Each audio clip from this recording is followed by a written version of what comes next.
मी एफ.वायला असताना दिवसभर कॉलेज करायचो आणि रात्री एक कारखाना होता जो जनावरांचं पशुखाद्य बनवायचा. त्या कारखान्यात तर मी BCAला आहे, फर्स्ट इयरला आहे आणि आपल्याला दिवसभर तर कॉलेज असतं. जॉब कोण देणार दिवसा कॉलेज आणि ते 2 तास राहतात, मग कोण देणार. मग नाईट ड्युटी करायला चालू केली. नाईट ड्युटी कशाची होती तर सिक्युरिटी गार्डची. बरं.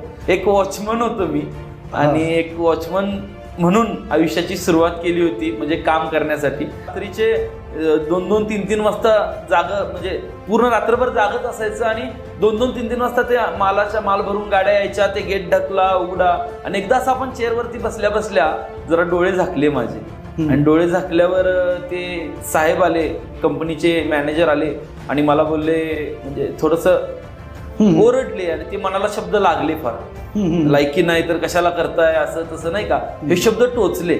चला लाईफमध्ये म्हणजे वॉचमन जरी असलो तरी ठीक आहे, एक 5 मिनिट झापड लागली होती.